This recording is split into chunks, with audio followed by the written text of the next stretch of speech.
Jananam sukadam maranam karunam milanam maduram smaranam karunam kalavashadiha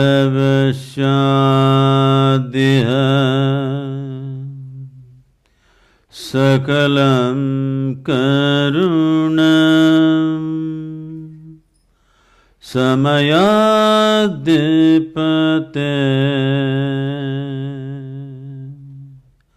akilam karunam. Good evening. Good evening, everyone. How can I top that? And no, that's not Leo in makeup. Someone very consequential. It's such a great honor to meet you and to be here with you to talk about, I think, anything. I love that concept of you unplugged, of just opening ourselves and this great group here to any conversation wherever it might take us. But I have to tell you, one thing I was struck by that I would just like to get a quick reaction from you on. When I saw the film and I noticed that the focus of Isha Foundation, conservation, education, and health.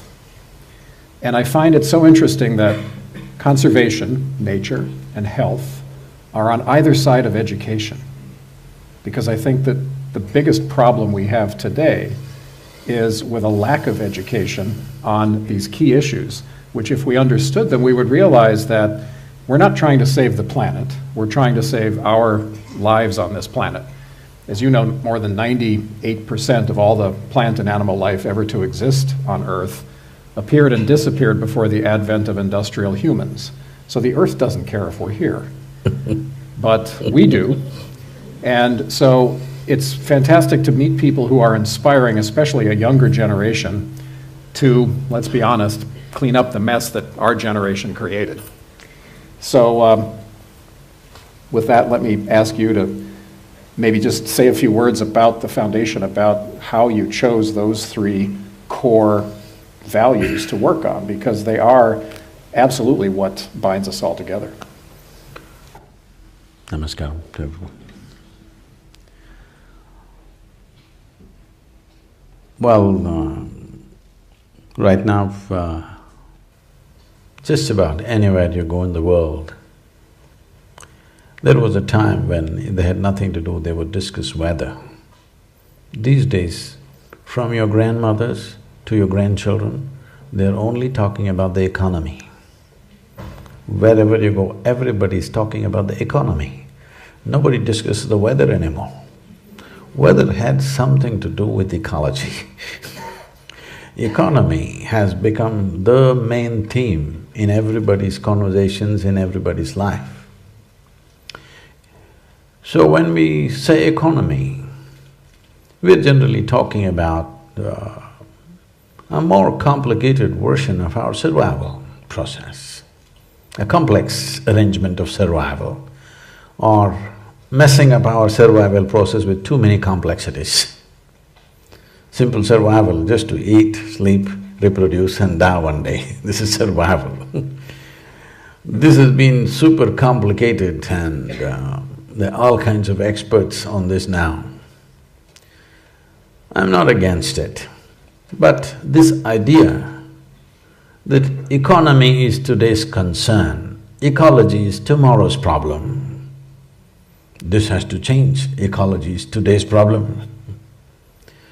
Ecology is today's concern. Our life can be wonderful or is wonderful, not because of the fluctuations of the stock market or the percentage of growth points that are happening in a particular society or a nation.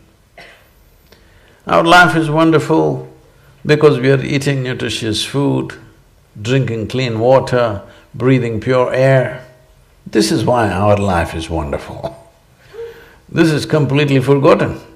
People think life is wonderful because the stock market is soaring. So, my intention was to bring this into people's lives, not as a calamity, not as a doomsday sayer, but to bring this into people's life as ecology being today's concern. What we eat, what we breathe, what we drink, what kind of soil we walk upon is our moment-to-moment daily concern. It is not something that we look forward to, one disaster is going to happen, how are we going to fix this disaster? That's not it. We are the disaster, we don't need any other disaster. Yes, there is no other disaster. People keep talking about natural disasters, I keep reminding, and I've become hugely unpopular for this reason. When certain calamities happened, human calamities happened, a flood happened, a volcano happened somewhere, a tsunami happened, I said, see, this is not don't stop describing it as a natural disaster. It's not a natural disaster. This is a natural process. Mother Earth has to make her adjustments, some plates move, it's called a earthquake. She vents her, she freaks once in a way, that's called a volcano.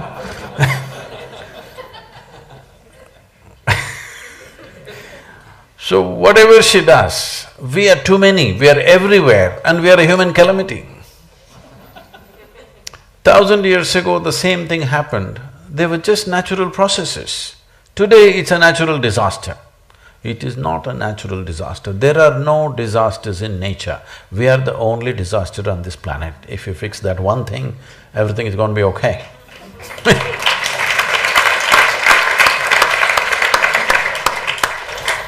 Very well said. Let me tell you a short story, if I may, that I think exemplifies the challenge, and one of the reasons I'm so pleased we're at an educational institution tonight to have this conversation. Some of you may have heard of Donald Trump. He was visiting a grade school, it's a true story, you can look this up, and he was bragging about the American space program, and he said, NASA is great.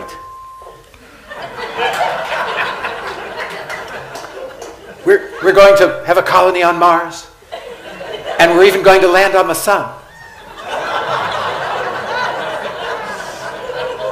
And one of the kids said, Mr. President, you can't land on the sun, you will die.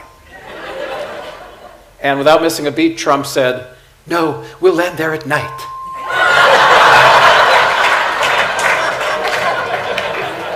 So, I tell you this because it exemplifies this problem that we have, that too many people don't understand the world we live in today, as you just described. They think of things in terms that perhaps ultimately are not relevant, whether it's economic, whether it's someone else's fault, whether it's my little bit won't matter if I drive a little less, if I turn off a light switch, if I eat less meat or no meat, if I make differences in my own life. And by the way, I just have to acknowledge Ed Begley, who's sitting here. Just raise your hand or stand up. Because Ed has taught us, and I'm sure when he was talking with you in one of these conversations, he probably discussed this, so I'm just going to steal his lines. The incremental environmentalist, I mean, he talks about the fact that starting from a very young age, he did one thing, changed a light bulb, discovered the changes that made in his electric bill, then discovered how he could plant a garden, and then weeks later, months later, discovered compost. One thing after another. He didn't become the great sustainable environmentalist that he is overnight. He did it by learning and then applying what he learned.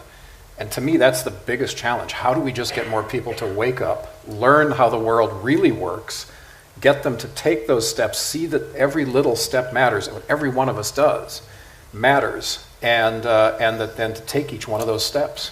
What have you found in your teaching that would help us move this country in that direction? Well, in a nation like this, everybody taking one small step is very important, no question about that. But at the same time, a nation which wields so much power in the world, it's important certain fundamental policy changes happen. Otherwise, we will be just driving on self-satisfaction, but no real solution. If you're seeking solution across the world, this is necessary, policy changes are needed. When our economic engine is driving in one direction, you and me make some small changes, this is personal satisfaction for me and for you. But this will not be a solution. This will only postpone the disaster. If we postpone a disaster, if we have forgotten, we are mortal human beings. If we postpone a disaster, we are handing over a disaster to the next generation. So, it's very important that nations come up with policies which are ecologically sensitive and sensible to do. Individual people, of course, they must do because we are democracies. If we don't express our concern in the way we live, the nation or the government is not going to change, the administrations are not going to change by themselves. It is the people's will which is expressed in the form of administrations, because after all, most nations are democratic and it's the people who elect the people who get there, all right? So, when somebody said they want to land in the sun, and maybe they were expecting the opposition to get there first. Probably thought they'd find oil.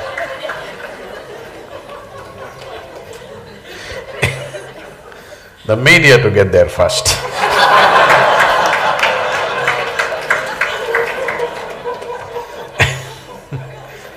So, I think right now, individual action is important for awareness, because it's this individual action which will ultimately transform or culminate in the form of a sensitive administration. Without individual concern, a sensitive administration will not come.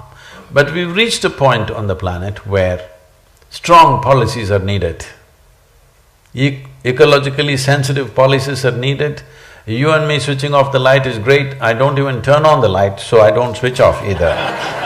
If most of the time I'm alone at home, I never turn on the light. I can walk through, darkness very effortlessly. Unless I want to read, I just don't turn on a single light in the house, I'm just fine.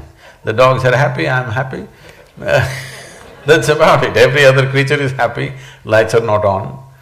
So, yes, all of us can do that. It's very important, because if we are not ecologically sensitive, we will not bring an ecologically sensitive administration or policymakers to the place. But a time has come, strong policies are needed. Without that, there will be no solutions, because the turnaround time, as I said, I am not a doomsayer, but if we want to turn around this planet in terms of water, in terms of soil condition, this is something most people ignore in terms of ecology. The soil, the damage we have caused to the soil on the planet is the biggest. Other things may be visible, ice is melting somewhere, it's visible, but the damage to the soil we have caused across the planet is incredible and most dangerous, because this is where life evolves.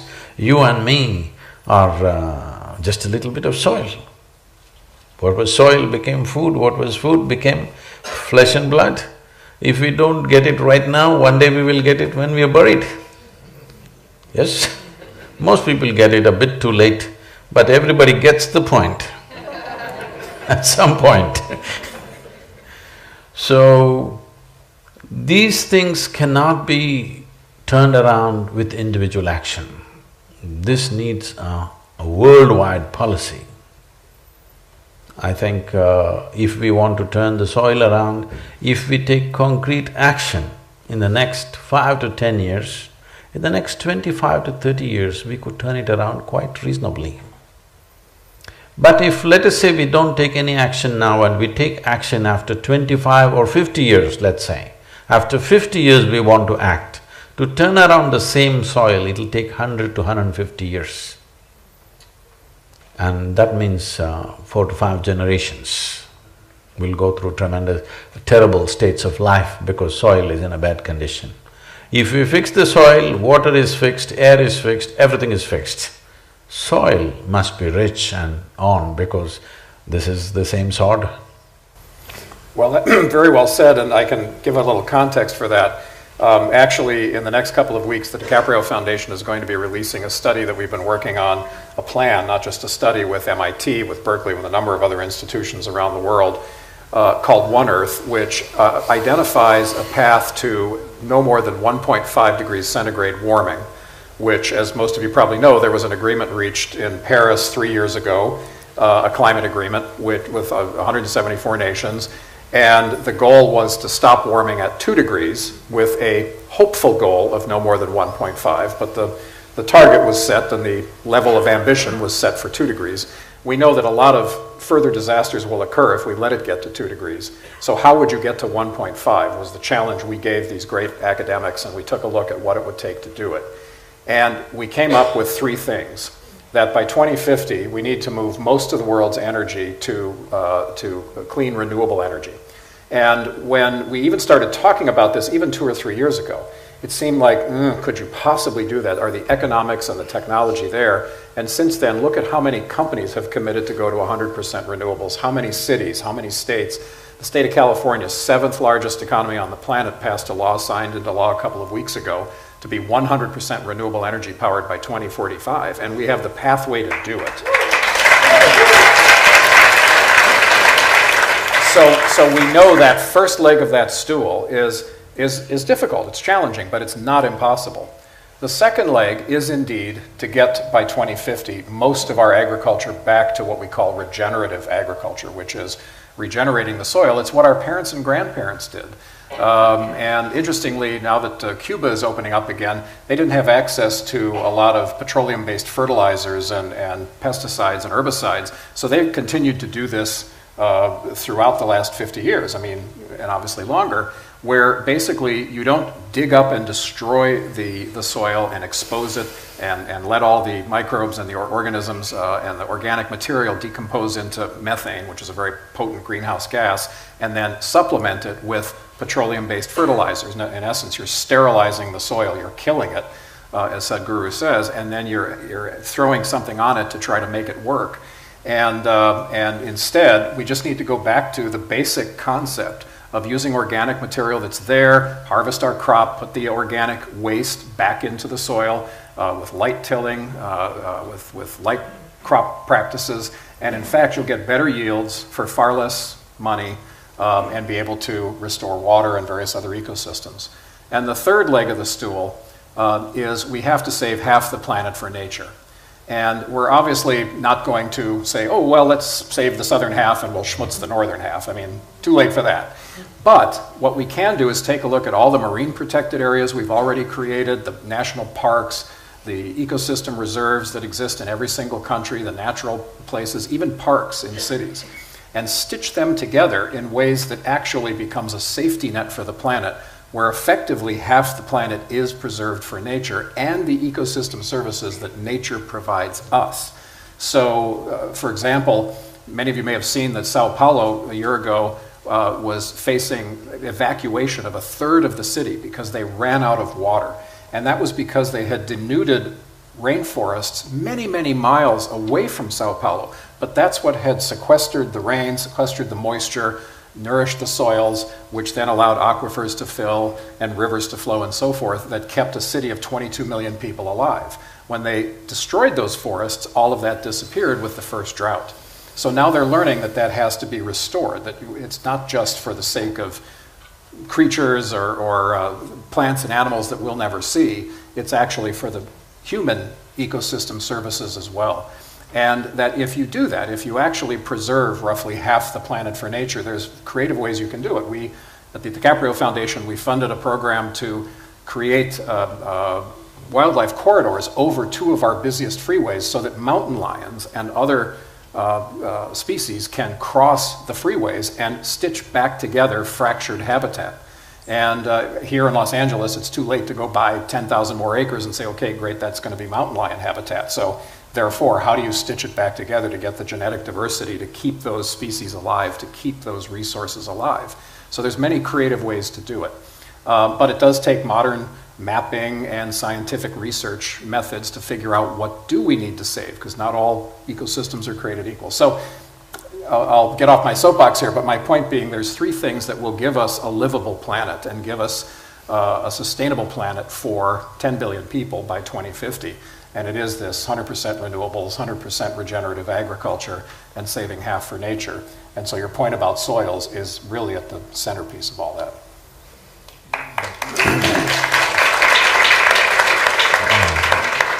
Well, we have so much science and technology, but I think we don't have enough sense. In the sense, well, I know United Nations has made a prediction by 2050 we are going to be 9.6 billion people. At the beginning of 20th century, we were just 1.6 billion people. Now at the beginning of 21st century, we are 7.6 billion people. They are saying in another 32 years, we will be nearly 10 billion people. Well, I think this is irresponsible reproduction. We are nice, but we're just too many. If we don't get this one thing, whatever we do will fail simply because the human footprint is too much. I was in a conference, about ecology and stuff, and I said, without reducing the human footprint, nothing is going to work. They asked me, how do you reduce the human footprint? I said, you have to reduce the number of human feet. The number of feet go down. See, the average life expectancy of a human being in the last century has gone up tremendously. In India, in 1947, when we got independence from the English, the average life expectancy of an Indian was 28 years. 28 years. Today, it's touched 66, 67, they're saying it's around 67 now, which is fantastic in 70 years' time. So what this essentially means is, we have postponed our death. Wonderful. If we postpone our death, should we not postpone our birth? I'm not talking any philosophy, simple arithmetic. Hello? Simple arithmetic, if we postpone our death, we should also postpone our birth. On an average, if at any given time, 3 generations of people are living here, it's great. Your parents are here, your children are here, you're here, wonderful. But right now we've come to a place where 5 generations are living for a whole lot of people. Well, they're very happy, they think they got a big family, but 5 generations is not sustainable. No way, it's not going to work. We can do as much technology as we want, as much whatever we want. The planet is designed for a certain amount of life, particularly a virulent life like us. We're not like other creatures who don't take anything more than they contribute. They're taking, and as much they're contributing. Our intake and what we contribute is minuscule, what we take is big. From, let's say, our grandparents' generation, let us say 1940s or 50s, leaving the terrible war of the time, how much they were consuming on this planet, per capita. Today, how much we are consuming is at least 7 to 8 times more. 700 to 800% increase. So, with sophistication of technology, we could scale it down a little bit. Simple things like from a regular light bulb to LED, we brought down the power consumption and like this, many things we're doing. All this is wonderful, but all this is not a solution, it's just a postponement of disaster. So let me ask you this, as a spiritual leader, as somebody who knows how to get into people's heads… Not just the heads. as you said, I mean, old guys like us are living longer, but younger people, like many in this audience, are the ones that might be thinking about having kids. So it's not an equal matter of just saying, hey, we as a species, as long as we're going to live longer, there should be a postponement of the births. That's one of the many inequities that exists in this discussion. How do we convince people to have fewer kids and balance that when it's not all the same? Well, the very nature of how today's life is arranging itself, a whole lot of people won't go for children. Not because anybody's advising them, simply because, there was a time before a girl is 20, she already had 2-3 children going. Today, almost nobody has a child before 20, it's all over 22, 24. Many of them are over 30. So that postponement has happened not because of any ideology, simply because of the way life is arranged. Just the education system, by the time they finish their education, they're 25, 26. By the time they find some employment and find their footing in the world, they're 30, 35. By then they've become wise.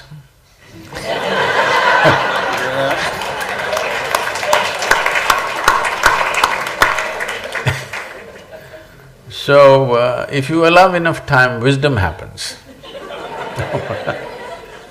My son is 27, when will it happen? So, the very nature of how we're organizing life, the way we have organized our education systems and our professions and the careers, this is inevitably going to happen. It is just that if we do our arithmetic a little more consciously, it would be great. But there's an explosion of population happening in Africa. There's an increase of birth rate in Africa because we have kept people poor for a long time, people are starved out, they don't know whether children will survive or not. You know all the conditions as to why the populations multiply.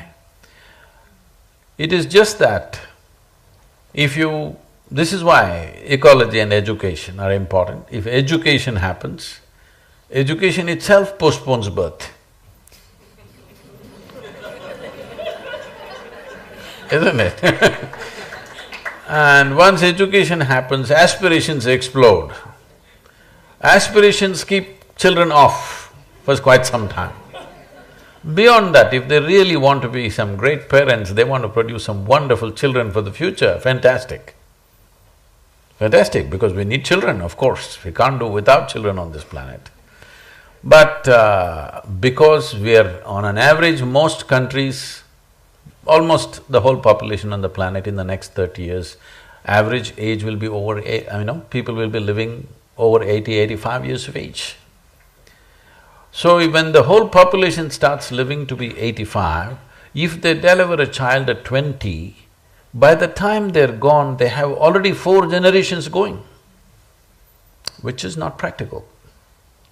So this 10 billion population is not necessarily because an outburst of reproductive instinct, it is more because of extension of life, and which is fantastic, that people are living to their full life, which is wonderful.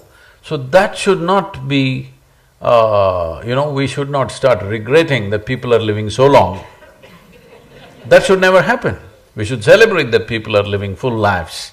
But that will happen if there's a rush of young brats coming. We will start wondering why the old people are not going. That's not a good thing at all for any civilization. That's not a good… it's inevitably happen. You must understand this.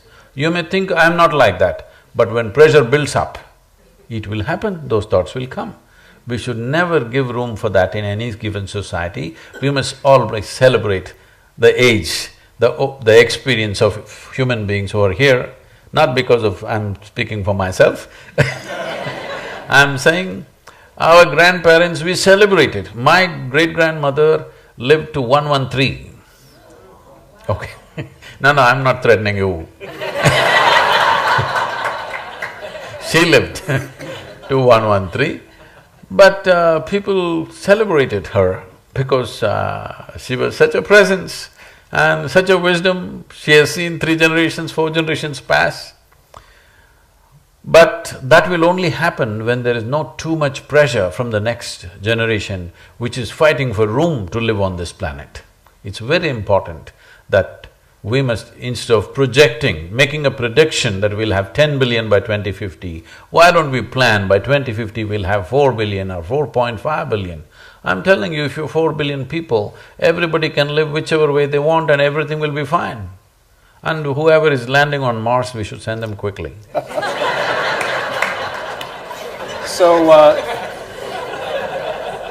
So good points all, but it still comes back to education, lifting the veil off people's eyes about how the world really works. To your point about getting governments to change, it means that among the many individual actions we all need to take, raise your hand if you plan to vote in 3 weeks.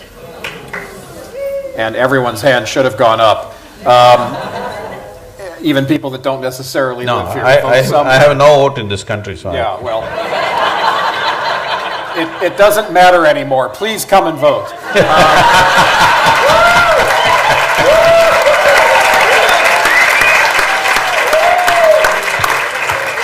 I've actually always felt that every citizen of the world should have the right to vote for the American president because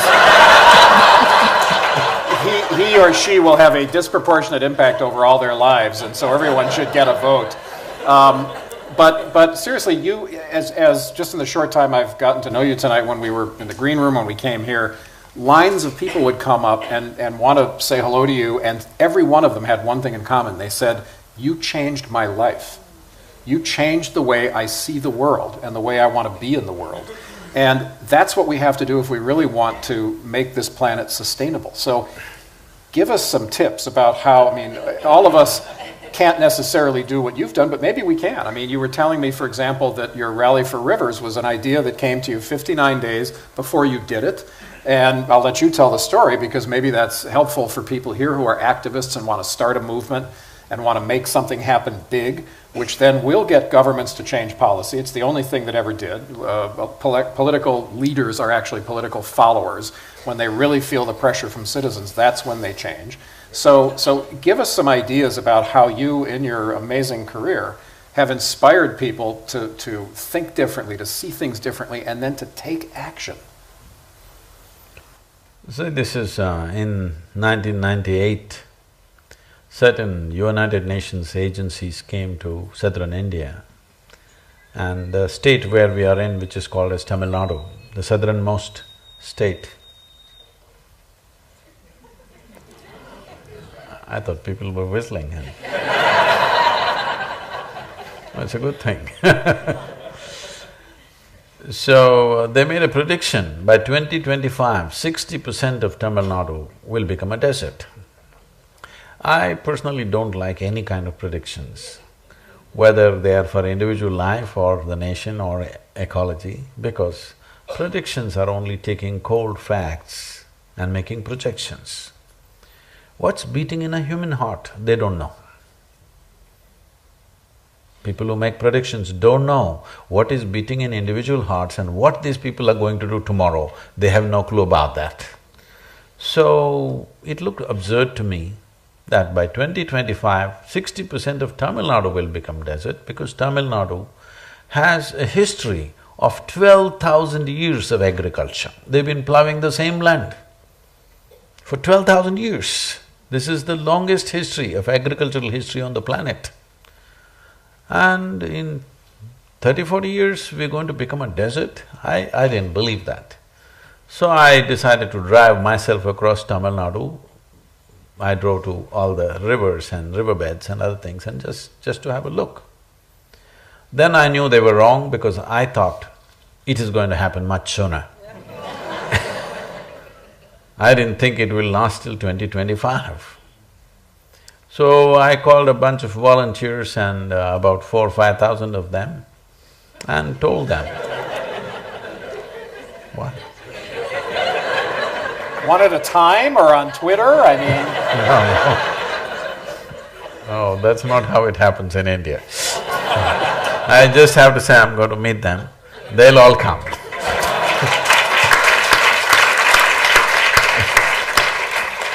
So, I just made a barefoot calculation. This is the number of square kilometers that this state has, and we have only 16.5% green cover. National aspiration is 33% green cover. I said we must get it to 33% means what it takes. Just a barefoot calculation. I said in the next 8 to 10 years, if you plant about 114 million trees in this state, in about 15 to 20 years, you will have 33% green cover. So I said, we need to plant 114 million trees. They rolled their eyeballs. They said, Sadhguru, do you know what is 114 million? How many zeros? I said, say, what's your population in the state? They said, 62 million. I said, if all of us plant one tree today, nurture it for 2 years and plant one more, you got the number? That's all it takes. You don't need to be a man with great resources to plant one tree and nurture it, even a beggar can do it. Even if a beggar does it, he will have a growing office space.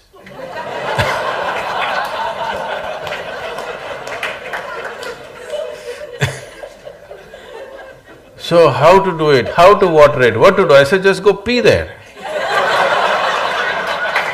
If you don't have water, every day you're doing something, right? So, I'm saying this was just bare bones kind of talk because everybody knows how to come up with variety of problems, how we cannot do it. Everybody knows how we cannot do it. Nobody looks at how we can do it. So this talk went on. Then I said, okay, we'll meet after a month or so. We decided to meet in another town. So here a much larger crowd gathered. The meeting I arranged, this is the place where we were meeting, is a place where there are about 5 to 6 very large rain trees. Those… I mean, it's a kind of tree you don't see here, but these rain trees, an individual tree will occupy almost 3/4 of an acre. It's like huge trees. So about 5, 6 rain trees, fabulous shade and cool place, but I arranged the meeting in hot sun at 11 o'clock in the morning.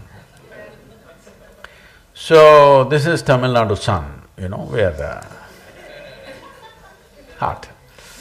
So I sat there along with them and everybody, you know, when they come for these meetings, all the ladies get properly dressed up with silk sarees and nice makeup and everybody sitting like this, full of joy. Sadhguru is talking to us.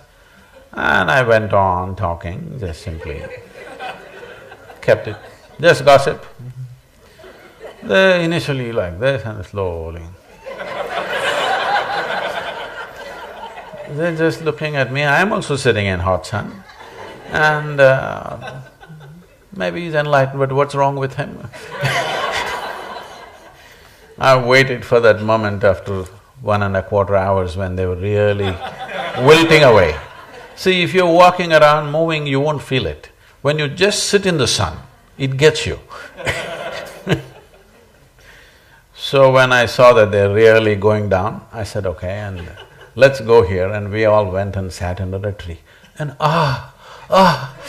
sounds of ecstasy, you know. Everybody, for the first time in their life they're noticing the trees, so fantastic. I sat down and I started a simple process. This is a certain spiritual aspect to it.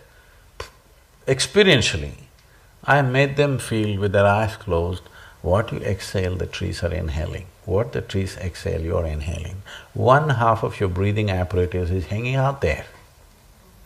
They sat like this. Many of them, tears in their eyes, simply sat like this. And now you can't stop them from planting trees. They're just on and on and on.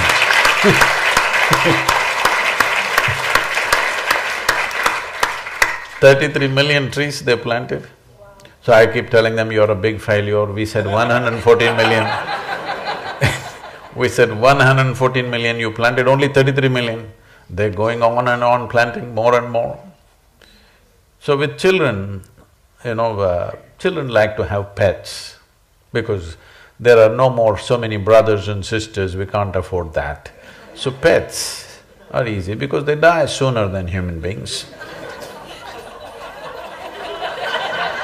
Yes. So every time your dog or cat dies, every 12 years you have a heartbreak. So I came up with this idea, you have a tree as a pet. It grows bigger than you, lives longer than you, always there, you can always go back to your village to visit this. As a part of this, we started what is called as a green school movement, that if a school plants 10,000 trees, we will give it a certificate, it's a green school. Today, over 6,000 schools are green schools in Tamil Nadu. Wow.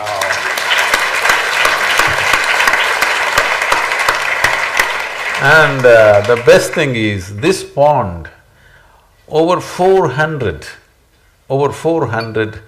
activist groups, which all came up because of… we call this project Green Hands. Because of Green Hands, over 400 groups came up, they're all in competition planting more and more. I thought that's great, that's the best thing to happen because and simple things, in Indian weddings means you generally have to eat 3 times your normal diet. That's an Indian wedding, okay? And as if that's not enough, they will give you a bag of sweets and fruits and coconuts and everything to take home, just in case you didn't spill out. So we changed this and today hundreds of weddings, not enough for my satisfaction, but hundreds of weddings, they're giving saplings and saying, instead of taking all that extra food and eating more and more, you plant this sapling.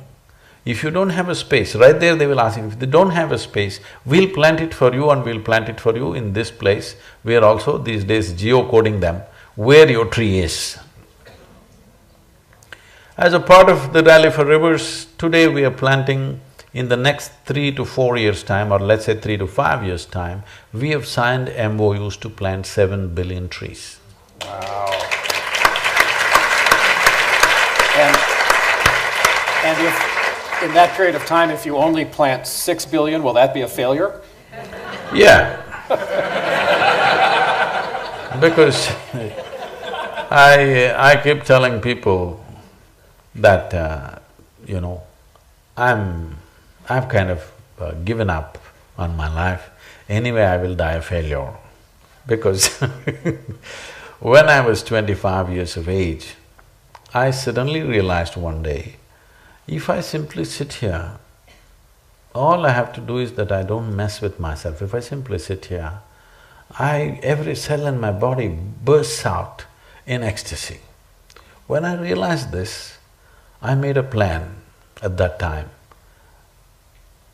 On that day, the world's population was 5.6 billion people. I made a plan, in the next 2.5 years, I can make the whole world blissful. 36 years. Well, we have touched over 500 million people today, but that's not my idea of success. So I will die as a failure, but as a blissful failure, so it's okay. This is my wish for all of you. Your vision for what you wish to do should be such, anyway it cannot be completed in this life. I want you to die as a joyful failure. Success means, I finished everything I wanted means you're a constipated mind. Yes. You set up one constipated goal for yourself, finish it and think you're a big success. No, it's good to die as a failure, as long as you're joyful. The great Italian artist Michelangelo famously asked God to grant that he may always strive to achieve more than he does achieve. And that's obviously inherent in what you're saying. I don't know how we're doing on time. Did we want to take some questions or comments from the audience? And I'm not sure how you guys want to facilitate that, but let's make this more of a conversation with 400 people. We actually do have a question here. This is for Sadhguru, or perhaps Terry. We'll see. Is enlightenment an event or a way of life?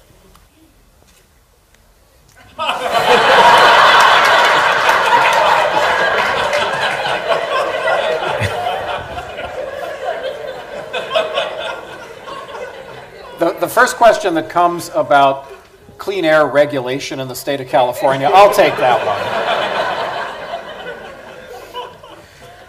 Well, it is a process, but people around may recognize it only when the process reaches a certain level of visibility.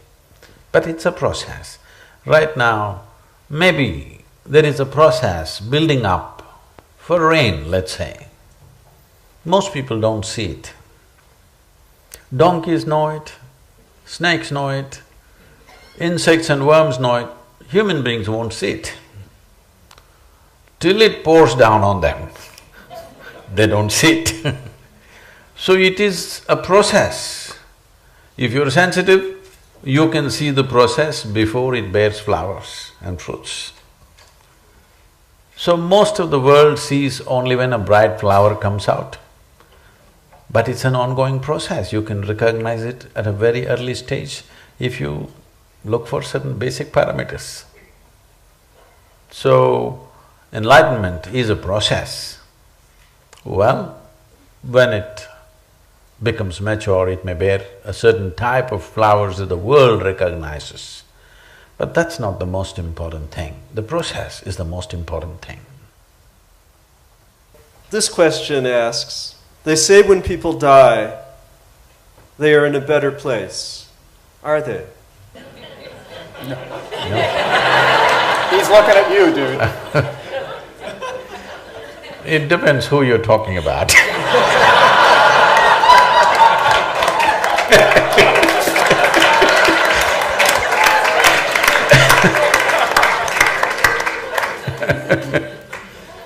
If it's a better place, you should go there first. Now, if you're very sure that you're definitely in a better place after you die, you should not postpone such a great opportunity, you see? No, you're wishing other people to go. That's not right. See, largely the nature of human mind is such, just about everything it corrupts, because we have a cerebral activity which is like an unguided missile. It just goes all over the place. Just about every aspect of life, whatever people held sacrosanct in the previous generation, this generation rubbishes and walks all over it. Like this, everything that you can think of, human beings have corrupted, in their minds at least. Even if they don't do it in behavior, even if their behavior is controlled, in their minds they have corrupted everything. One thing that is pristine and cannot be corrupted is death. Because you can claim whatever the hell you want, but you don't know a damn thing about it. People who are dead sure that they are going to heaven after this, I don't think they should postpone it by a day. If they're so sure they're going to such a fantastic place, why should they postpone it? I don't understand this at all. Especially if they have an appointment with God, not to be postponed, isn't it? It's just that you don't know a damn thing about it. It's an empty space out there. So, it's best it's kept that way for a variety of reasons. Unless your life lights up from within, it's best death remains as it is, because if you manage to corrupt that, then you will have nothing to live for. This may sound very negative, but I'm telling you, if you are not mortal, just see what would happen to you. If at all, if we want to give you the worst kind of punishment, death penalty is not the worst thing. Suppose we gave you eternal life punishment, you cannot die. Just think about it. Because it's mortal, we are trying to extend it a little bit more. Suppose you just cannot die. That'll be the worst thing to happen. So don't corrupt that one thing. You know nothing about it, it's best that way, because if you do not light up the innermost core of your life, there is no way you will know anything about it. You can believe whatever stories you want. Whatever somebody says, even if it is true, as far as you are concerned, it's just a story, isn't it? Hello? Yes. It's just a story. If you strongly believe in a story, you will do idiotic things.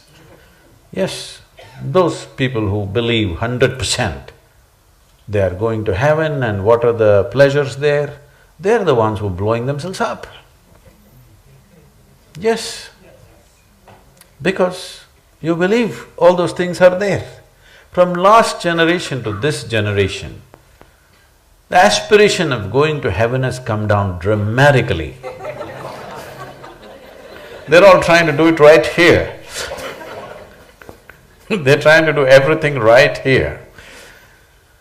Because, first of all, the idea of a heaven is a very perverted idea, full of pleasures. Unfulfilled minds will come out with such things. So, death is that dimension of your life which has brought profoundness to who you are. Because you're mortal. You're here today, everything is fine, tomorrow morning, poof, gone, just like that, no trace. If you pay little attention to this aspect, that today I'm here, tomorrow I could just vanish and not leave a trace anywhere, if you just pay enough attention to it, if your attention is keen enough, then your life will light up, because that's where the key is. Everybody thinks death is the antithesis of life. No, it's in your mortality. All the secrets of your life are hidden. Very well said.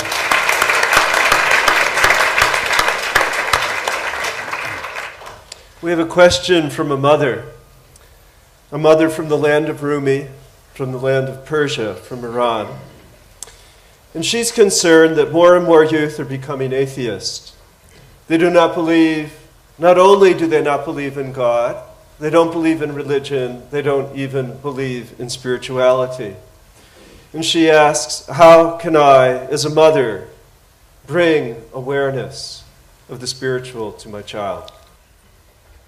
It's a very positive thing that belief systems are collapsing. And it's an inevitable process, because human intellect is firing like never before in the history of humanity. For a long time, for an entire village or a community, only one person used to think for all of them. Today, everybody is thinking for themselves. They're thinking right or wrong, that's a debatable thing, but they're thinking for themselves. The fundamental of thought is, when you start thinking for yourself, even if you sound absurd to somebody else, within yourself you're logically correct, am I right?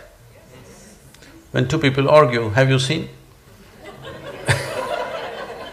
Always the other guy looks absurd, what rubbish, he has no logic. But within himself, he is logically correct, he's thinking, this one is absurd. So, the very nature of thought is such, you might have found your own logic, which may not be congruent with everybody else's, but within you, you're logically correct. This is the fundamental of thought. Once you are logically correct, belief becomes very difficult, because belief does not agree with the system of thought that you may have.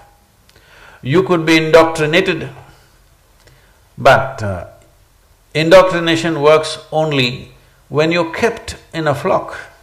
If you're allowed to go out, if you look here and there and think, it'll collapse. It's a very good thing.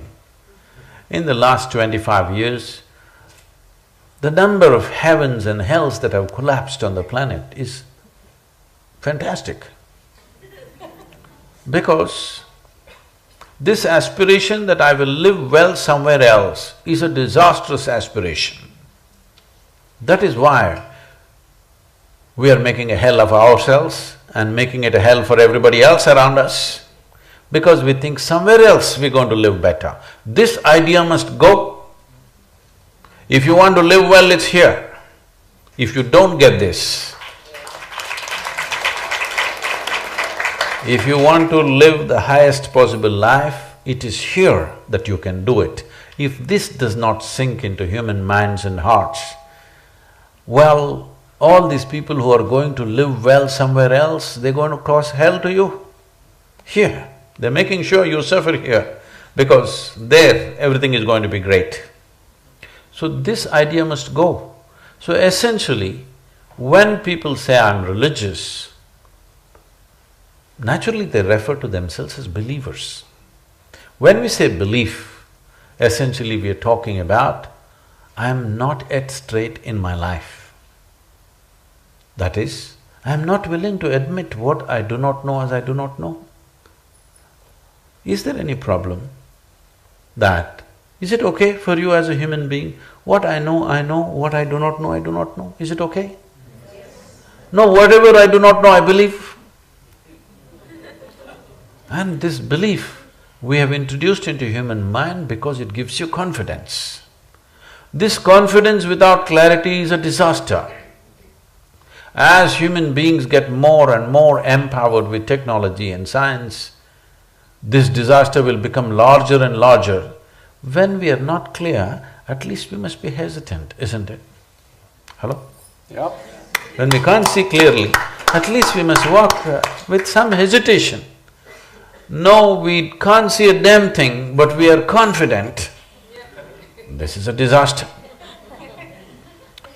So we think that confidence is a substitute for clarity. No, there is no substitute for clarity. Either you see things clearly, only if you see things clearly you will navigate your life well. If you can't see things clearly, you will walk with confidence. Suppose my vision is not clear, but I walk with great confidence, obviously I'm going to step on all of you and walk around, isn't it? That's what we're doing. Hello, as human beings, that is what we're doing. Stepping on everything that's precious to us, which is the basis of our life in many ways. And we are stepping on everything because we have no clarity and we have enormous confidence. These disastrous ideas that, first of all, we thinking this universe or this cosmos is human-centric is a disastrous idea. As he was mentioning, Terry was mentioning in the beginning, before we came, life happened on this planet in glorious ways before we came. We've been here for just a little bit of time, all right? Well, in many ways we are the peak of evolution. That means in terms of capabilities, no other creature has been the way we are, it's fantastic.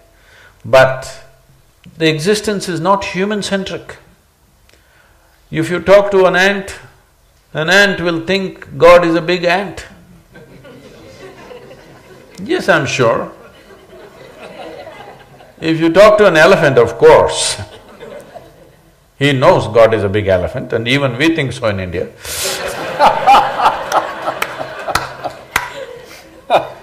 So this idea that human being is made in God's own image and every other creature is here to serve you, this one disastrous idea, if it was not planted in human mind, today we need not sit here and talk about ecological concerns. This idea, every other life is here to serve us, no. You just see, an ant is going, just ask him if he's here to serve you, he says, hell with you, man. Step anywhere near his community and see what he does to you. You know the ants in pants business, right? Oh, he'll give you works. Because he thinks the most important life on the planet is him. It's all right for him to think like that. With so much intelligence, we are supposed to think beyond this. An ant thinks he's the biggest life on this planet. Most significant life on the planet is him. That's why he responds so violently if you go anywhere near his community. But we are supposed to think beyond that. We are endowed with an intelligence which is able to think, but we are refusing to think because we believe. So belief essentially means whatever we don't know, we make it up and concretize it. So when we want to believe, we always need people around us. If you are the only person who believes something that nobody here believes, you look ridiculous. You always need 1,000 people who believe the same thing. So whoever the lady, she used both spiritual, religious and atheist, everything together. You must understand, theists and atheists are same people, acting to be different. One person believes what he does not know in a positive way, another person believes what he does not know in a negative way. Both of them neither have the courage nor the commitment to seek what is the nature of this existence, what is the nature of my existence, what is the nature of the larger existence, what could be the source of all this. This wonder and seeking is missing in both of them. Both of them believe, one believes God is, another believes he is not. How do you arrive at these things? Can I tell you a small story? This happened in New York City. An 8-year-old boy came back from school home. He had a very progressive mother at home. Obviously, she was single. He came home and asked his mother, "Mama, is God man or a woman?"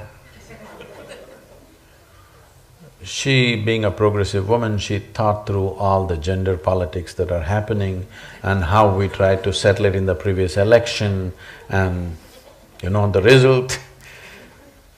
And then she said, "Both." So the boy went into deep thought. After some time, he came back and asked, "Mama, is God white or black?"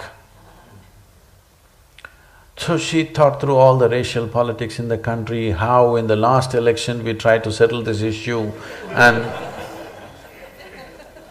all those things. After much thought, she said, "Both." Then the boy went into very profound thought. Then after quite some time, he came back and asked, "Mama, is God straight or gay?" She thought through all the politics involved with that aspect of life. After much thought, she said, "Both." The boy jumped in joy, I got it, it's Michael Jackson."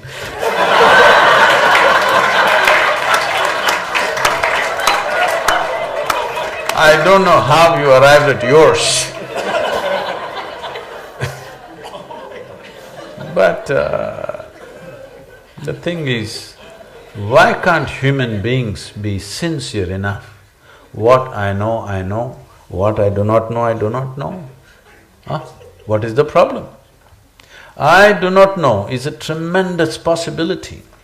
Only if you see I do not know, the longing to know, the seeking to know and the possibility of knowing becomes a living reality. Otherwise, you believe something, I believe something.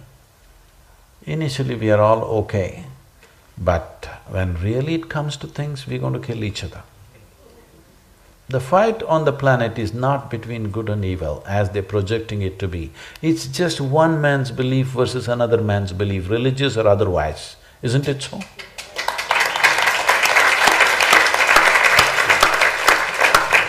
One major aspect of conflict on the planet is you believe one thing, I believe something else. Why can't we say what we know, what we do not know, we do not know? What's the problem? So I have a question for Terry. Once you say that, spiritual process has begun.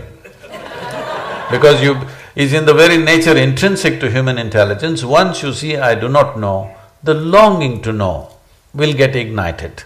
You cannot stop, you will have to look everywhere.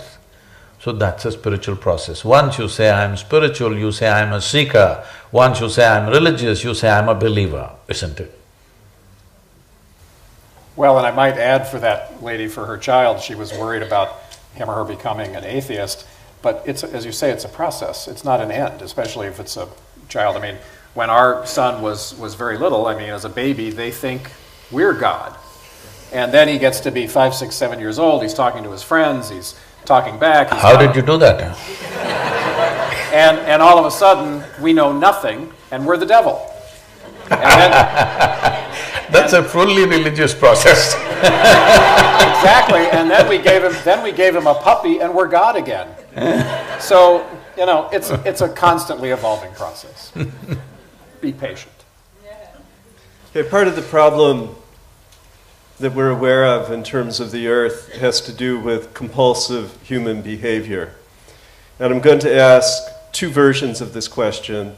First is for Terry to identify what, as an environmentalist and as a scientist and as a policy person, what you consider to be most harmful to the planet, and ask what you would recommend in terms of redress. What can we do to change?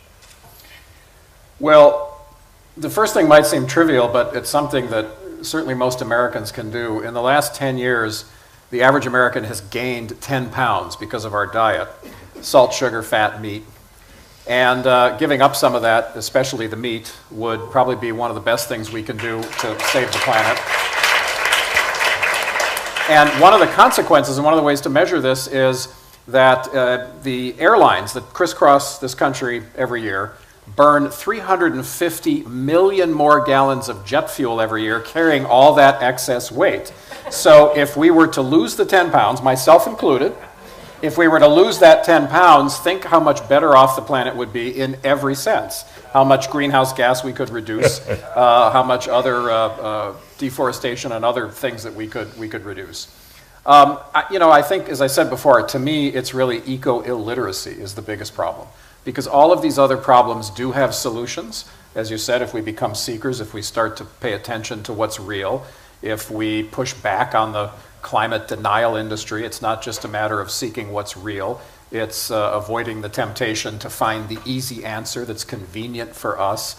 You know, oh, it's okay if I do this or that, it won't hurt, it won't harm the planet, or gee, my economic interest is more important than the planet, so not only will I do certain things that actually are not good for me or my community, but I'm going to lie about it to everybody else. I mean, that's definitely part of the problem. But if we educate more people, you can't lie to people that know better. You know, as you said before, if only one person expresses a belief, everybody else goes, you're crazy. And they certainly don't follow that person.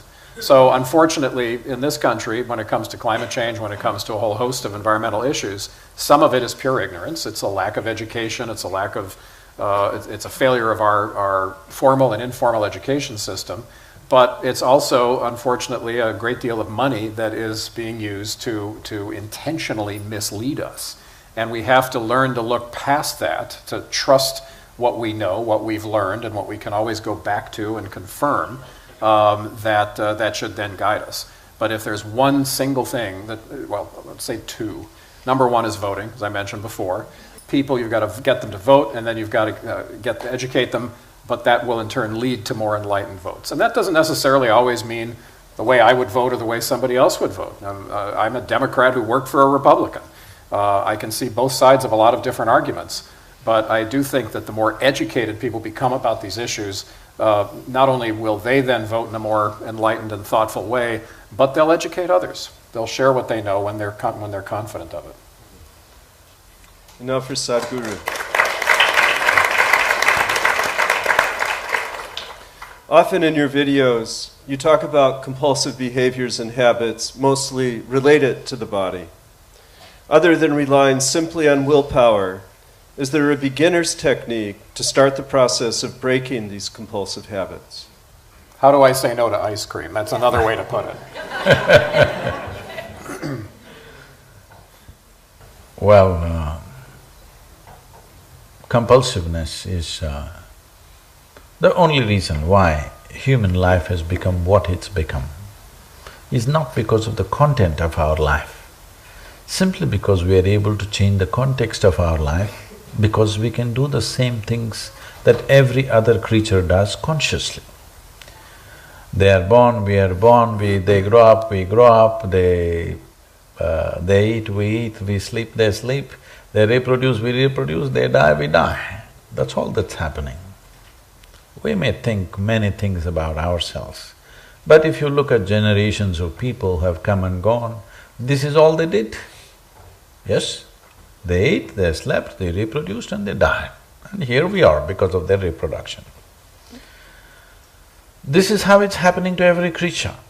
Only thing is, the same simple things that another creature can do, we can conduct it consciously. That's why we are so different. See, we attach the word being only to the human. We did not call an ant being, a tiger being, an elephant being. Only human being. That means you're supposed to know how to be. All others live out of their instinctive compulsiveness. That is their nature. But you are a human being means you know how to be. That means you are beyond your instincts. You also have survival instincts, but you are able to be beyond your instincts, and where your intelligence has flowered to a place where instincts need not rule you, you can be beyond your instincts. So this is the essential quality for which we are distinct, for which we stand out. If we do not show that ability to be conscious, then we become compulsive. So compulsiveness is not a quality. Compulsiveness is just absence of consciousness. It's like darkness. Darkness is not a quality by itself, it's absence of light. So similarly, compulsiveness is just a consequence of lack of consciousness. So instead of seeing how to make people conscious, if we try to, with willpower, try to get rid of our compulsiveness, we will become weird in so many ways, which is happening. So many weird things are happening in human behaviors simply because they are trying hard to change themselves. If you become conscious, you will perform according to your intelligence and your competence, isn't it? And that's how it should happen. With willpower, if you try to do it, then you will go somewhere else. It looks like you fixed everything around you except the human being. Yes, the most important ingredient is missed. Everything is fixed in the world except the human being, isn't it? So, becoming conscious, what it means is, you can't try to become conscious. To be conscious, you need a certain level of intensity of energy and intelligence to function. For this to happen, all it needs is to crank up human energy to a higher level of intensity. It's like voltage. See, if the voltage is low, let's say there's only one light which is lighting up this entire hall. If the voltage is low, you saw only 3 people here. So you thought only there are 3 people in this hall. You crank up the voltage a little bit, you saw 10 people, suddenly you see 10 people exist. You really cranked it up, then you see 100 people out here. They were always there. But in your experience, only what you're conscious of exists, isn't it? Hello? Only what you're conscious of exists in your experience, rest of it doesn't even exist. So consciousness means this, that your life energies, you kept it at the highest level of intensity so that you're naturally conscious of everything. When you're conscious of every aspect of life, you will function according to your intelligence. Right now, when you're not conscious, your intelligence will not perform, your instinct will perform. That means you will be compulsive in nature. If you perform or function according to your instinctual nature, it is a backward step in evolution. All this cerebral development which took millions of years has gone waste. Most people are only suffering it. They call it stress, they call it anxiety, they call it madness, they call it depression. Well, you can give it any number of exotic names you want, but essentially your intelligence is turned against you, that's all it is. If you remove half your brain, I'm sure you would sit here very peacefully. Yes, sir. This happened a few months ago. A television anchor in South India, a 34-year-old woman, she jumped off 5th floor and committed suicide. She left a note, "Nobody is responsible for my death, my brain is my enemy." Well, she articulated it very clearly. This note went all over on the Indian television. My brain is my enemy. Well, it took millions of years to develop this brain to this level of capability, and now it's become your enemy. Well, she articulated it, but almost 90% of the humanity is experiencing it, isn't it? You can call it stress. What is it? You don't know how to conduct your thought and emotion, isn't it? Hello? Yes. When are you going to learn? I want to know. You meet a 50-year-old, 60-year-old, they still don't know how to conduct their thought and emotion. When the hell are you going to learn? No wonder you're planning to go to heaven. Because you've not even completed your kindergarten here in your lifetime. See, if you do not know how to conduct your body, how to conduct your thought and emotion, this means you've not figured how to use the basic faculties of your life, isn't it? Hello? Yes. Most basic faculties of your life. Let's say you are 50 and you still don't know how to walk, you're yet to learn. What is it? But we are taking this as normal. This is the disaster. This is the real disaster for humanity is, we thinking it is normal. People don't know how to handle their thought and emotion at the age of 50 or 60. It's quite normal. Well, this is normal if you're in a madhouse. Yes? Only one who is abnormal is the doctor out there. Everybody else is perfectly normal. Right now we're turning this world into a madhouse. Compulsiveness means a madhouse. When people function compulsively, they will do insane things. Nothing that complements human intelligence will be done. Yes? For this you need consciousness. Are you capable of being conscious? Obviously.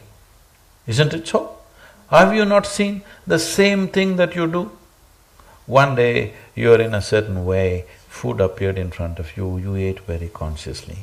Another day you ate possible or no? Both are possible or no? So the difference is just that you have toned up your energy so that consciousness is not an effort. That's the way you're made. That's the way a human being is manufactured, all right? It's a conscious being. That's why we're calling you a human being. You know how to be. If you really knew how to be, would you choose to be blissful or miserable? Obviously blissful. So this is all the litmus test is in your life. If you wake up in the morning and if you're not blissful, this means you have become compulsive. If your food appeared in front of you and you cannot burst into a little bit of laughter before eating it, not because you're practicing laughter, simply because you're conscious that this is your body but appears on your plate. Hello? If you're conscious, this, this me appears in green, red, blue, all kinds of stuff. I look at it, I can't help laughing. It's not that you have to laugh before you eat, you will go mad if you try to do that. But if you're conscious, everything in the universe is absolutely fantastic, too fantastic. There's nothing more brilliant than a blade of grass on this planet. Hello? Yes, indeed. Well said.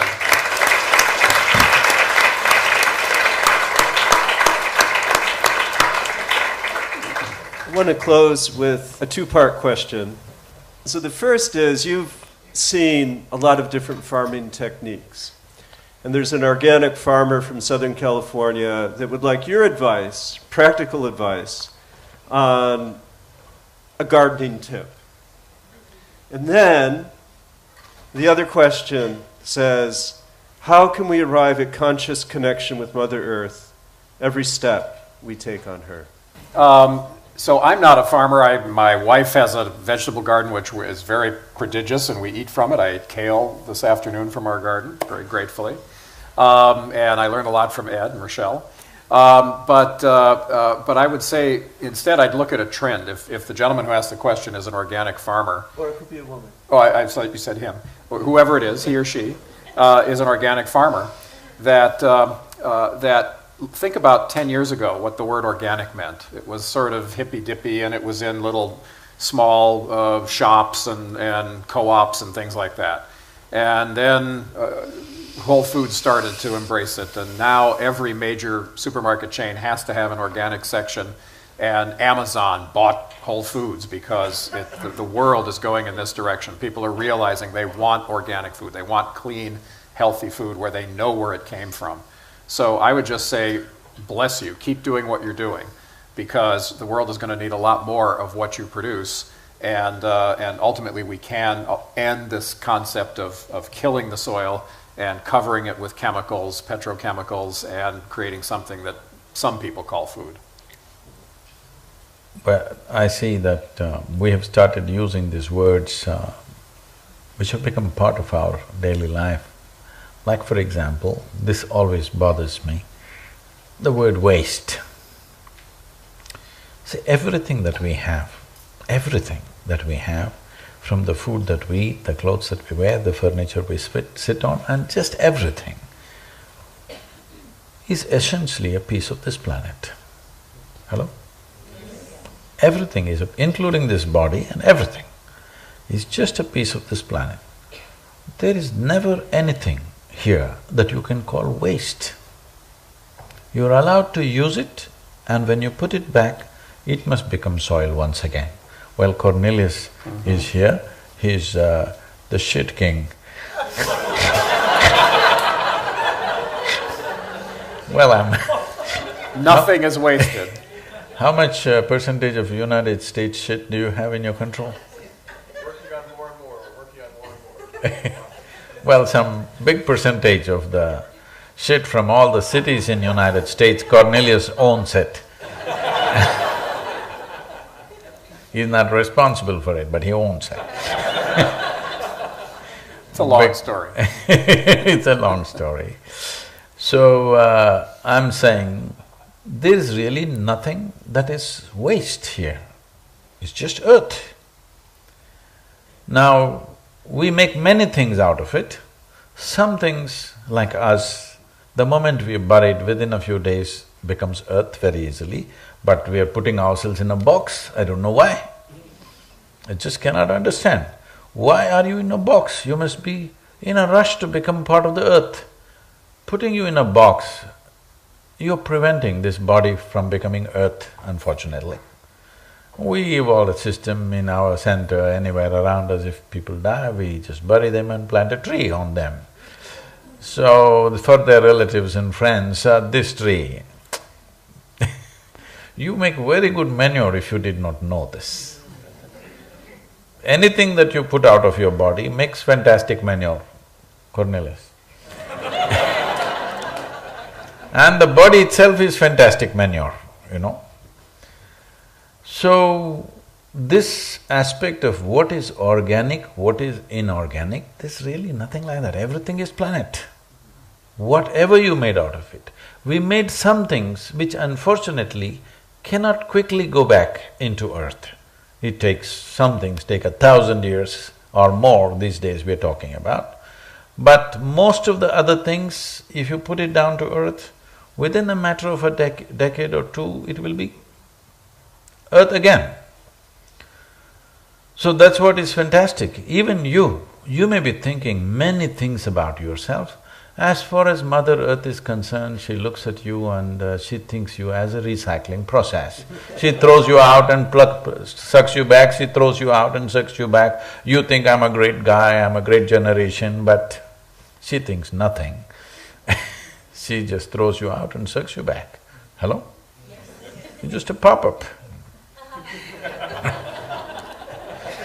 So, this idea that we got from somewhere that we can grow food in some other way other than organic way is kind of unbelievable. I'm trying to wrap my head around it. I don't know how anybody came up with this idea. But when this idea started taking root in India, I was into farming. I was living on a farm. About 35 years ago, 40 years ago, the fertilizer companies were coming and giving talks in villages about the virtues of fertilizer, how it can do things. I was just sitting there and looking at them and I couldn't wrap my head around this, how the hell? And they were telling all the farmers, this unfortunately worked. They were telling the farmers, see, in Indian farmer is like this, because largely it is rain-fed cultivation, okay? Irrigated lands are a certain percentage, rest is all rain-fed. We had a system of rainfall that we could almost… farmer would know on this day it will rain, you know. They would be ready. They know on this particular day of the calendar it's going to rain and it always rains. So he's got his plough ready, everything ready for that day. That's how it was. But these guys came and advised, you must remove all the trees. Because trees suck away the fertilizer. It's expensive. If you have trees, they will take up all the fertilizer, it won't go to your crops. So you must take away the trees. And trees just vanished in the last 40 years on such a scale. For example, the Ganga basin. Ganga is the largest or one of the biggest rivers in India. It is metaphorically, it is the river for the Indian people. Ganga covers 25% of India's geography and 33% of India's agriculture is in the Ganga basin. In the Ganga basin, in the last 40 years' time, we removed 92% of the trees in the Ganga basin, okay? Today, every year, we're putting back about 100 million trees. That's just started, yet to grow. Tree doesn't happen overnight, we can plant, but it'll take 20 years to make it look like a tree. So this policy, the commercial companies went about propagating that if you have trees, you will not succeed in your farming. And this led to suicides. Farmers started committing suicide because if his crop fails, he has nothing to fall back on. Otherwise, every farmer used to have a line of trees, at least on one side of the… because looking at the winds and the monsoon winds so that the seeds don't spread all over the land, they always planted their trees on the eastern side because the southwest monsoon was the strongest wind, so they always planted on the eastern side of their land. And they want to conduct their daughter's wedding, one tree they cut. It's already named, it was like this in the southern villages. This tree is named after their daughter. For her wedding, this tree is growing. When she was born, it was planted, it is growing. When for her wedding comes, they're going to chop down this tree and that's how it gets financed. Now the son has to go to the university, there's another tree. Like this, they had insurance. When things went bad, they fell back on the trees. But they just removed everything because fertilizer companies insisted, you have to remove trees, otherwise fertilizer will not be effectively used. And in the last 10 years, over 300,000 farmers committed suicide in India, simply because there is no fallback. When crop fails, there is simply no fallback for him, he's just lost. The money that he's borrowed from the banks or money lenders, he can't pay back. Unable to bear that, he just takes this extreme step. So, why I'm saying this is there some other way to grow food other than organic? There isn't. There simply isn't. There is no such thing as organic farming and some other synthetic farming, there is no such thing. You're just pumping up the organic plants with something just to make it look like food. It is only looking like food. In the last 25 years, the nutrient drop in Indian vegetables is 40%. You can eat the same amount of vegetables, you're getting 40% less nutrients. And everybody is sick. Now in America, you're talking about how to give up meat. In India, every doctor is advising if you don't eat meat, you will not get nourishment. The same fertilizer story. At that time, the fertilizer companies did that. Now the doctors are telling everybody, if you do not eat meat, you will not get nourishment. In a way, they're not totally off because vegetarian diet has no nourishment simply because of the way it's grown. It's only looking like food, it's not food, it's trash that they're selling to you. So is there some kind of farming other than organic farming? There is simply isn't.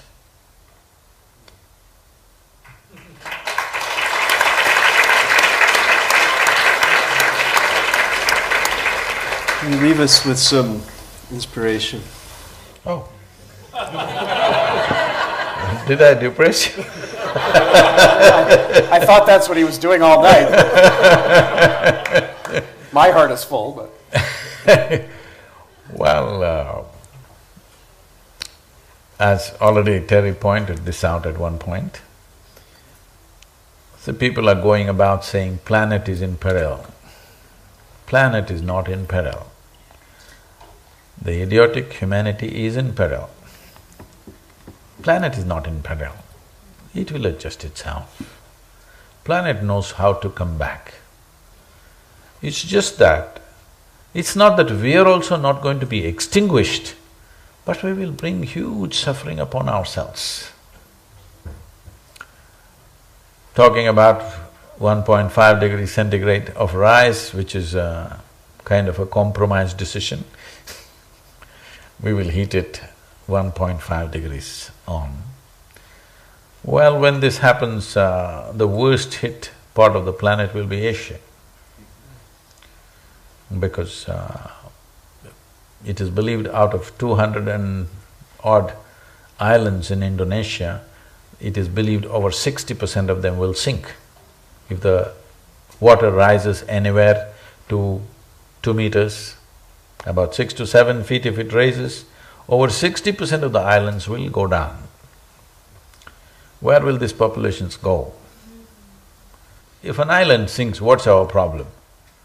The problem is, there are too many people on the island, isn't it?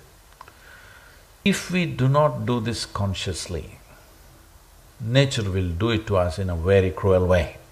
Correction. If we do not do the corrections consciously, nature will enforce it in a cruel way. Not because it wants to make you suffer, that's our choice. It is just that it's a correction. And when corrections happen, some things will be cut out. When some things are cut out, it could be you and me who are cut out. That is a painful process. So we have to do this consciously. This is the time. This is the time, I'm saying, because this is for the first time in the history of humanity that we can sit here and communicate to the whole world. At this point of time, if we cannot do the right things, what the hell are we doing? Oh, it's all right. 1,000 years ago, even if we thought right, even if we figured out the right things, we could not tell everybody, we could not communicate to the world, everybody did their own thing. But for the first time, we are able to communicate to the entire population on this planet. Every human being on the planet can be reached in the next half an hour or 1 hour, if you wish. When this kind of possibility is there, this is the time to do the right things, and we have to do the right things, both in terms of human consciousness, which is the most important thing, because without human beings becoming a conscious entity, when they're in compulsive modes, you cannot stop them. See, people are trying to curtail human aspiration, it's not going to work. People drive Tesla to their office, but they got a beast parked in their garage, all right? Yes. So you cannot curtail human aspiration, but you can definitely control human population. Now this looks like a single pitch from my side and everybody is saying, oh, but we must understand this. Without lowering the human footprint, believe me, on this planet, you thinking in the next 50 years you will make everybody sensible and control their aspirations, what they seek, no, not practical. Because the world has not developed in an equal way. What is California? What is India? What is Bangladesh? What is African countries? These are different worlds by themselves. Only now these people are coming to their fulfilling their aspirations. You go and talk to them about these things, they will look through you and they will do what they have to do. Because they're just now fulfilling their small aspirations, you're not going to control their aspirations. It's not going to be controlled like that. But population can be brought down. And for this you need the cooperation of the existing populations, the religious leaders particularly, because, I think we need to come up with something. Maybe the heaven is overpopulated if you say this. There won't be room. No space out there, so slow down here. So, but we want something inspirational. Just a little mantra. Yes. The thing is just this. Humanity has the intelligence and for the first time the competence to fix things on this planet like never before. We are the first generation who have the necessary competence, intelligence, technology and communication capabilities. The first ever generation who has this competence. We have to exercise this competence. And there is no one mantra. One mantra if you want, we must raise human consciousness. Consciousness means just this. Physicality means, this is my body, that's your body. No way these things can be same till you bury them, all right? This is you, this is me. This is my body, that's your body. This is my mind, that's your mind. This is how it's always going to be and it's wonderful. But there is no such thing as my life and your life. This is just a living cosmos. You capture a little, that's all. If you want this to become a life of some consequence, the important thing is how big or how much life do you capture within this body, within this mind, simply depends on how open everything is left in you. This is what consciousness means. Consciousness means a limitless existence. Physicality means a limited existence. Mentality means a little bigger existence but bigger than physicality but still limited. Because our mind and the structure of our mind is determined by what memories we carry, and whatever memories we carry of knowledge and experience are still a minuscule compared to the nature of the cosmos. But consciousness means that if you touch that dimension which we are referring to as consciousness, you've touched an intelligence which is beyond memory. That means you've touched an intelligence which is not bound by anything. Every human being has to come in contact with this dimension of intelligence within us. Only then we will function in a way that our well-being is not detrimental to something else, not just another human being, to everything else. This is not an ecology class, this is the nature of existence. If your experience is limited to something, everything else unknowingly you will damage. If your experience includes everything, then everything that you do, every action that you do, every breath that you take will be in contribution to everything else. So, bringing this consciousness, not ecological consciousness, just human consciousness, because you're touching a dimension of intelligence which is not bound by memory, not bound by limited experience of life. Whatever we think we know, all of us have limited experiences of life, isn't it? Huh? However even if you read the libraries of this planet, still our experience and knowledge is very limited. The only way we can go beyond this is our identities rise beyond race, religion, nationality, physicality, mentality. Beyond this, if we touch something within ourselves, only then our identities are beyond that. Once our identity is not limited to something narrow, then the way we function is very, very different. This human being is a tremendous possibility. In my perception, I think we are just geared, we have everything in place to become the greatest generation of humanity ever on this planet. Because no generation was ever empowered like we are. Are we going to just sit on the threshold and watch, or are we going to make it happen? Is in our hands, let's make it happen.